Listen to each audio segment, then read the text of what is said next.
Councillor Tony Randle from the Wellington City Council, leader from Wellington, he joins us now. Tony, can I ask you, in your public capacity, have you ever received abuse on the social media, or do you just, don't even look at it, Michael? Oh, I've received a little bit of abuse on a couple of things, but pretty minor stuff, just on X really, and it's quick to block them. And I've even had someone who sort of started to abuse me, and I went back to him and I said to him, look, I can block you. Do you want me to block you? And in the end he said, no, actually I want to be part of the conversation. So, people get angry, but no, it's been okay. Yeah, okay. All right, good on you. Now, I've been asked on a number of occasions now by people, and I haven't asked the question, so it's my fault, of you. Can we please have an update on the Wellington City Council investigating the feasibility of having the Muslim quarter prayer broadcast in public? Well, I mean, there is no update. I think that it resulted in asking for officers for a report, and so it just goes into the bowels of something. I can go and, if you want, I'll go and get an update, and maybe we can get an update, talk about it next week, and I'll find out where it's at.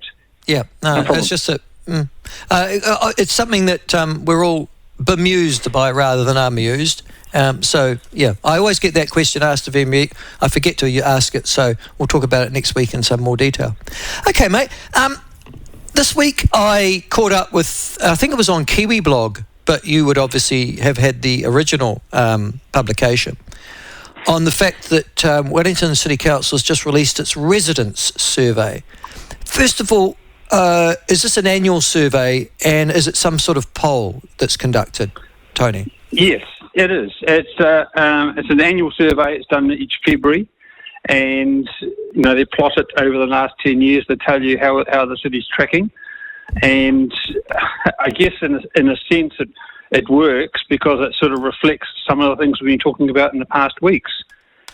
People are disappointed. I mean, to the answer to the question whether is the city centre lively and attractive, back in 2015 we were in the mid-80s, high 80s even in 2017. Now we're down at 37%. So it just plummeted. It's just not lively, and we've talked a wee bit at length about the Golden Mile project and how it seems to be killing the city, and the city's city centre is not what it used to be. Yeah, so let's just go through that. And this is probably, I wouldn't imagine there are too many places, Milton maybe. I'm struggling to see too many places in New Zealand that would match these kind of statistics. Can I tell you, and I won't take any credit for it, but I made sure that when I was the Mayor of Whanganui, we had these public perceptions surveys. And now I think the people that I employed who did the very first one on Whanganui, I think they do now, are about 30, 35 councils. I wouldn't be surprised if they do yours as well. I'm just trying to read it here. If I'm living in Wellington, roughly 2/3 of your people say that you're not satisfied with the quality of life living there. Is that right? Yeah. No, it's 4/5. It's only 20% are satisfied. No, it's less. It's more than that. With the decision-making process, yes. Yeah, I mean, they talked about it going up to 20% from 17%. But and again, one of the disappointing things, if you read the press release, it's very spun. But going from 17% to 20% when the margin of error of the survey is 3% means that it may not have changed. It may just still be bad. But having 4 out of 5 people being dissatisfied with the decision-making capability is no good look for any council. And we're down in the doldrums, and we've been there for a while. Don't seem to get out of it. No, I get that. I mean, they're not happy with the Wellington City Council, and I mean, only 20%, so 1 in 5 is satisfied with how you make decisions at your council. But the thing that, the 2 bullet points that really got to me, Tony, and I mean, I'm not taking any great pride of it. I know it's now an element of sadness. This is your own residents in Wellington who say that your city centre is lively and attractive. Well, that's down to 1/3 of your population. But it's am I reading it right? That was 86% no, 88% said it was great in 2017. Here we are 7 years later. That's fallen from 88% to 37%. Is that right?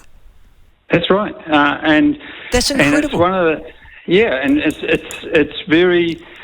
It's why I ran for council, actually, because you could see the city's going on the wrong track, has been for a while, and it's interesting when it's one of the few external measures that just confirms that the people are not happy, and an unhappy city is reflected in what people are doing or not doing, and certainly the city centre seems to be dying, and businesses are struggling, and people are saying, I'm not going there because it's not lively, I don't like it. They're also saying, according to this, that they're not going there because they don't feel safe. Again, 76% of people in 2019, so that's 6 years ago or 5 years ago, felt safe in your CBD after dark. That's dropped to 43%. That's staggering. Yep. It means that people, it's not what it used to be. And the things that have been happening to the city, the things the city has focused on, or the council's focused on in the last 10 years, let's say, they've got to take it on the chin now to say, well, whatever you've been doing, it's led to this. And, obviously we need to do something different because what we have been doing is not working. Yeah, and then this is people about Wellington. And one of the things I always noted about Wellingtonians, I lived there for a long time, liked Wellington, love Wellington. It was a great city, and particularly a great city at the weekend for adults to go and visit. But now I feel that you're asked a question. I feel a sense of pride in the way Wellington looks and feel. Again, 2017, 85%, that'd be about right. People who said, I'm really proud to live here. That's dropped to 50% this year, this February. So Wellingtonians, as you say, they know they've got a problem, and they've expressed it. Can I ask the question then? When those figures went round your council table, Tony, what was the reaction? Well, this is the most disappointing thing of all, really, because we actually had finished all of our long-term plan decisions before the officers released the report. And so we haven't sat down around the table and had a discussion about what this means. And we couldn't even use these results to say, hey, guys, you're just trying to do another round of these decisions, spend more money on these things that haven't worked, and use the survey results to say, push back to say, let's go and do something that will be focused on where people say they're hurting, on CBD safety, on the liveliness. Let's not, when the CBD is down, let's focus on getting it back up again before we rip it up with, for cycleways. It's just not right. And so, the fact that it was held back, I'm really aggrieved by that. I mean, they did the survey in February. We should have had the results by June. Can I tell you, I know exactly how these are done, Tony. Done them myself, but I know the people who are doing it. I'm sure it's called Versus Research in Hamilton. That would have done it for you. They can have, for the Otago Regional Council, we had a sample size of 1,500, so I imagine that's more than you had, but anyhow, 1,500. We had ours back within 6 weeks. Wow. As a report. God, that would have been so important for us. And yet, there's no reason why you can't. It's really simple to do. They're simply doing that over a week or 2 weeks. It's mostly phone interviews. They're then plugging it into a program that they've got. And it's really simple then to come up with the raw data. And then you simply interpret that raw data in your report. Tony, it's simple.